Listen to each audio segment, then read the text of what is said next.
ထိုင်းနိုင်ငံဘန်ကောက်က Ghost Tower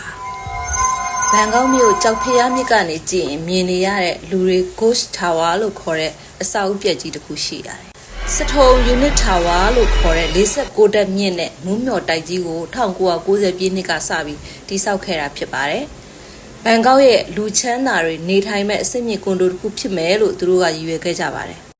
ကြောက်ဖျားမြစ်ကိုတန်းကြည့်လို့ရပြီးမြို့တစ်မြို့လုံးရဲ့အလှတရားကိုအမြင့်ကနေငုံကြည့်လို့ရမယ်နေရာလည်းဖြစ်တယ်။အမခန်းအဆောက်တစ်ခုဖြစ်လာမယ်ဆိုတဲ့ရည်ရွယ်ချက်နဲ့သူတို့ကဆောက်လုပ်ခဲ့တာဖြစ်ပါတယ်။ဒါပေမဲ့1998ခုနှစ်ငွေကြေးကျပ်ထဲချင်းကကြုံပြီးတဲ့နောက်မှာတော့အိမ်ယာဆောက်လုပ်ရေးစီမံကိန်းတွေရပ်နားသွားခဲ့ပါတယ်။အဲ့ဒီထဲမှာ Ghost Tower လည်းပါဝင်ခဲ့ပါတယ်။အခြားစီမံကိန်းတွေနောက်ပိုင်းမှာပြန်လည်ပြီးတည်ဆောက်နိုင်ခဲ့ပေမဲ့ဒီတာဝါကြီးကိုတော့ပြန်လည်စတင်ဖို့ဘယ်သူကမှလက်လန်းမမီတော့ပါဘူး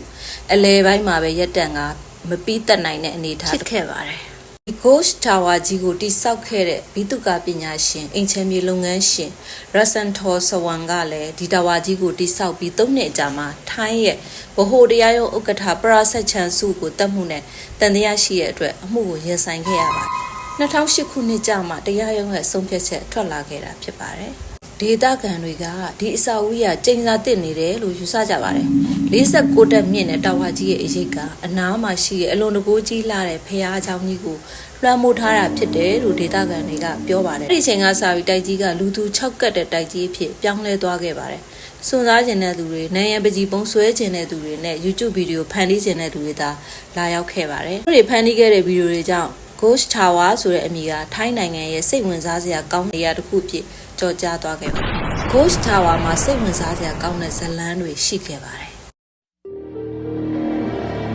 2024ခုနှစ်ဒီဇင်ဘာညတညမှာထိုင်းနိုင်ငံကဓာတ်ပုံဆရာတယောက်ကဒီတာဝါကြီးရဲ့ခေါင်မိုးပေါ်ကိုတက်ရောက်ပြီးဘန်ကောက်မြို့ရဲ့ရှုခင်းကိုအထက်ကနေဓာတ်ပုံရိုက်ဖို့ကြိုးစားခဲ့ပါတယ်။အူးပေါ်ကိုသူရောက်တဲ့အခါမှာတော့အခန်းတစ်ခန်းနဲ့မျက်နှာချက်မှာကိုဇွဲချိုးကြတက်တည်ထားတဲ့အလောင်းတစ်လောင်းကိုတွေးလိုက်ရပါတယ်။သူဟာတက်ဆိုင်ရာကိုချစ်ချင်းအကြောင်းကြားခဲ့ပါတယ်။ရဲတွေကအဲ့ဒီအလောင်းကိုနိုင်ပေါင်းများစွာရှာခဲ့ကြပြီးတဲ့နောက်ဆုံးမှာတော့ဒီတာဝါကြီးရဲ့43ရွာမှာစီရင်အမျိုးသားတစ်ယောက်သေဆုံးနေတာကိုတွေ့ရှိခဲ့ရပါတယ်။2014ခုနှစ်မှာတော့လုံခြုံရေးအတွက်185မီတာမြင့်တဲ့လူတွေကတိထားတဲ့ Ghost Tower လို့ခေါ်တဲ့စထုံ Unit Tower ကြီးကိုတက်ရောက်ခွင့်ပိတ်ပင်လိုက်ပါတယ်။ယနေ့အချိန်ဒီ Ghost Tower ကြီးကိုတရားဝင်မဖွင့်ပေးပေမဲ့ညတကောင်မှာအနီးနားကနေလမ်းလျှောက်ရင်တခါတရံအမှောင်ရိပ်တွေနဲ့ထူးဆန်းတဲ့အသံတွေကြားတယ်လို့အနားမှာရှိတဲ့လူတွေကပြောကြပါတယ်